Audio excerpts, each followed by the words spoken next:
ট্যাবের টাকা গায়েব, তদন্তে রাফ অ্যান্ড টাফ প্রশাসন। মুখ্যমন্ত্রী বললেন, কড়া ব্যবস্থা নেওয়া হবে, বঞ্চিত পড়ুয়াদের দ্রুত দেওয়া হবে ট্যাবের টাকা।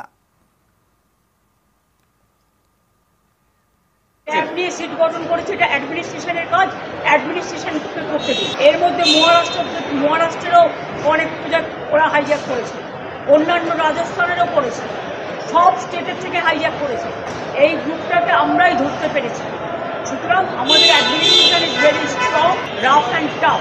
সিট গঠন করেছে, বাদ বাকি যা যা করার করবে, এবং ট্যাবের যারা টাকা পায়নি তাদের সবাইকে টাকা দিয়ে দেওয়া হচ্ছে।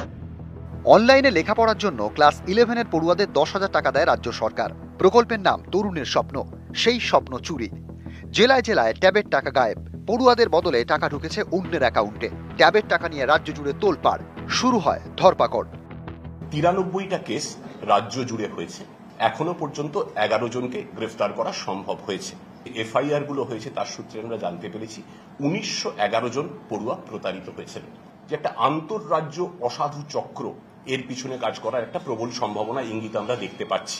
মহারাষ্ট্র, রাজস্থান, ঝাড়খণ্ড, যেখানে এই ডিবিটি স্কিম, যেটাকে ডাইরেক্ট বেনিফিট ট্রান্সফার স্কিম বলা হয়, সেই ধরনের যে প্রকল্প, সেই প্রকল্পগুলি থেকে অর্থ এইভাবে সাইবার ফ্রডের মাধ্যমে তারা আত্মসাৎ করেছে।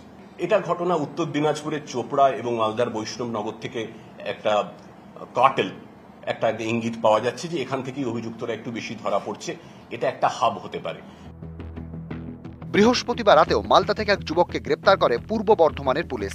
বৈষ্ণবনগরের চক শেহেরদির বাসিন্দা এই যুবক রাষ্ট্রায়ত্ত ব্যাংকে গ্রাহক পরিষেবা কেন্দ্র চালাতো।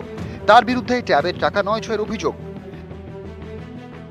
সব ট্যাবের টাকা ঢুকেছে কাস্টমারের অ্যাকাউন্টে, আমার কাছে তুলেছে, স্লিপ সবই আছে, ওগুলো ইনভেস্টমেন্ট করার জন্যই ধরে।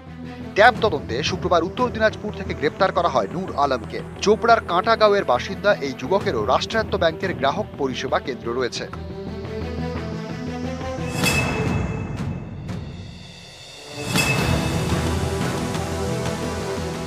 মুর্শিদাবাদ, দক্ষিণ 24 পরগনার পর এবার বাঁকুড়া। ট্যাবের টাকা গিয়েছে ভিন রাজ্যের অ্যাকাউন্টে।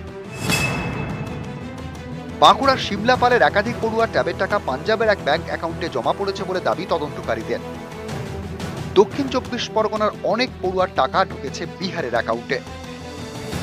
এখানকার গোসাবার এক স্কুলের 4 পড়ুয়ার টাকা ঢুকেছে উত্তর দিনাজপুরের ইসলামপুরের অ্যাকাউন্টে।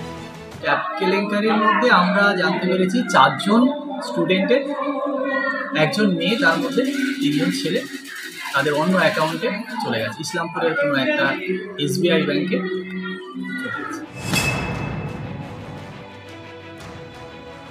শিলিগুড়িতে অনেক পড়ুয়ার অ্যাকাউন্টে ঢোকেনি ট্যাবের টাকা। স্কুল শিক্ষা দপ্তর এবং পুলিশে দায়ের অভিযোগ। আমাদের স্কুলে 6 জন মেয়ে টাকা পায়নি এখনো। 6 তারিখ জানতে পেরেছি। আমরা ডিআই অফিসে জানিয়েছি, ব্যাংকে জানিয়েছি যে ওদের টাকা ঢোকেনি। বাকিদের ক্ষেত্রে কোনো সমস্যা এখন? কোনো সমস্যা নেই। বিষয়টা নিয়ে কি চিন্তায় আছেন? যে হ্যাঁ, অবশ্যই বাচ্চারা যাতে তাদের টাকা পায় সেটাই, এবং যে অতি দ্রুত পায় সেই দিকটা আমরা ভাবছি। কোচবিহারেও গায়েব ট্যাবের টাকা। পড়ুয়াদের টাকা ঢুকেছে অন্যের অ্যাকাউন্টে।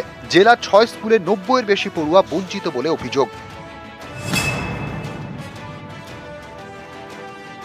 ট্যাবের টাকা গায়েবের অভিযোগ বাড়ছে পশ্চিম মেদিনীপুরে। এখানকার 29 স্কুলের 170 পড়ুয়ার ট্যাবের টাকা অন্য অ্যাকাউন্টে ঢুকেছে। এ নিয়ে প্রধান শিক্ষকদের কাঁধে দায় ঠেলছেন স্কুল পরিদর্শক। সার্টিফিকেট দিয়েছিল যে আমি I have verified the bank account of the students, কিন্তু সেখানে ব্যাংক অ্যাকাউন্টে গন্ডগোল হয়ে গেছে। সেই গন্ডগোলটা চেক করে দেখা যাবে। হুগলি এবং মুর্শিদাবাদের একাধিক স্কুলের পড়ুয়াদের ট্যাবের টাকা গায়েব হয়েছে বলে অভিযোগ। নিউজ 18 বাংলা।